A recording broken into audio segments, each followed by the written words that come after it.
Good evening, everyone. Tokyo Drew 85 here, and I thought I would make a top 10 Mega Man games list.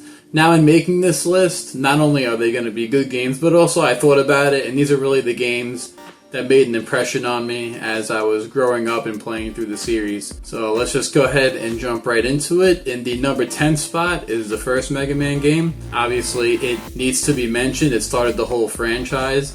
And I remember not playing this game first. I remember playing a couple of the newer ones and then going back to this one. And it was funny seeing its quirks because, it only has the 6 robot masters. It keeps your score. There's no weapon get screens or castle cutscenes. But overall, it's still a great run and gun. It's still Mega Man. You run, jump, shoot. The controls are, the physics are a little different. I feel like you fall really fast in the game.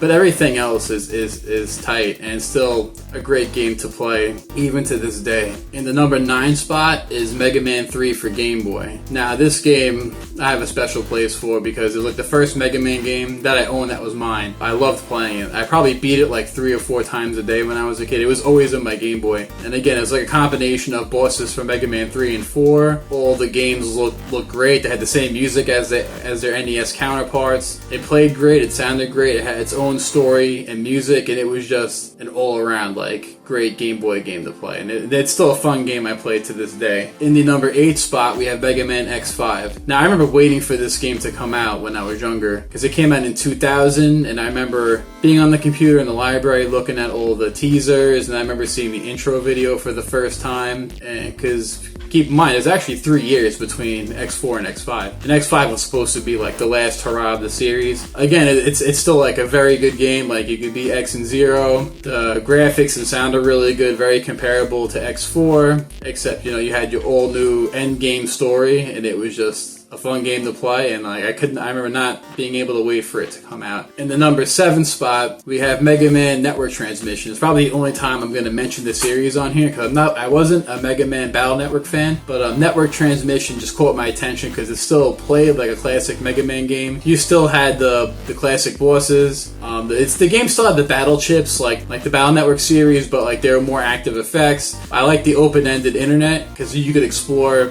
different areas of it to get new chips and also to unlock certain secret boss fights. I remember having the secret boss fight with bass in the game. I thought it was just really cool. And that was also one of the first games I bought with my own money at the time. I had a lot of good memories with that game as well. Number 6 spot, we have Mega Man X4. Now, Mega Man X4 I used to rent from the local video store all the time. I just thought it was like the perfect game.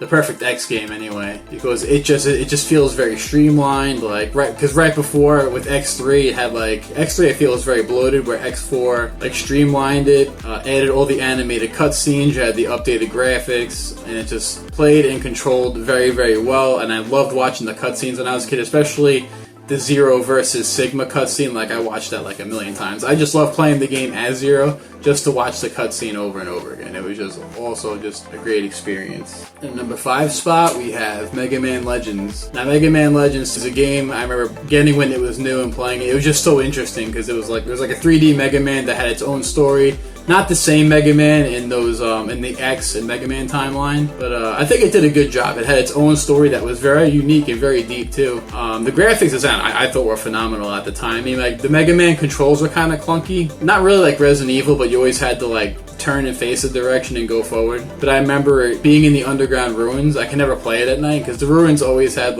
no music. It was very quiet. You would just hear the Reaverbots, and I remember not being able to do those sections of the game at night. So, but again, very, very good game. Still love playing it. In the number 4 spot, we have Mega Man 10. Now, Mega Man 10, obviously, it's one of the newer Mega Mans on my list. I feel like this game just gets overlooked so much. 10 I feel like it just stands out so much. It has its own story. The sound, I feel like doesn't get enough credit at all. The soundtrack to that game is phenomenal. And all the levels I thought had great themes. The Wily Castle was awesome. I feel like that game blows 9 out of the water. I feel like not enough people talk about Mega Man 10. It's definitely a very phenomenal game. The number 3 spot, Mega Man X, is so well deserved. Again, this is one of those games where the soundtrack is just phenomenal in the whole game. The way they streamline the boss revisits, how they just spread out instead of having the one level with all the castles.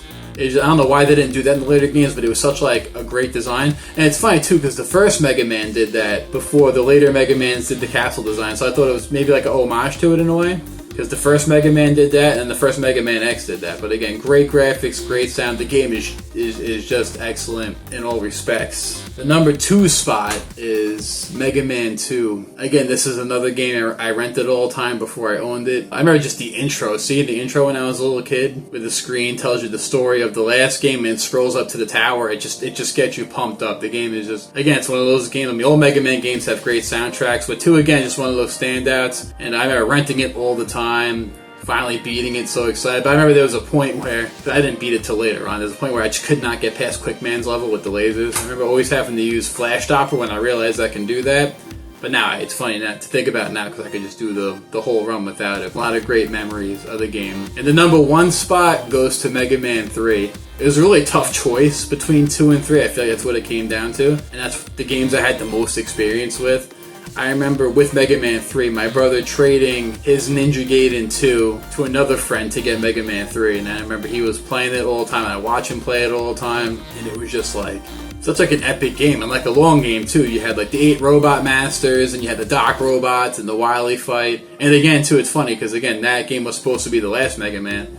The Japanese title actually says the end of Dr. Wily, which we know obviously isn't true, but that game was just a big part of my childhood, and I love playing that game, and I still play that game. I'll probably play through it a couple times a week. So again, that's my top 10 Mega Man list. I hope you guys had a good time with me. I enjoyed talking about it. Like and subscribe, and have a good night. Thank you.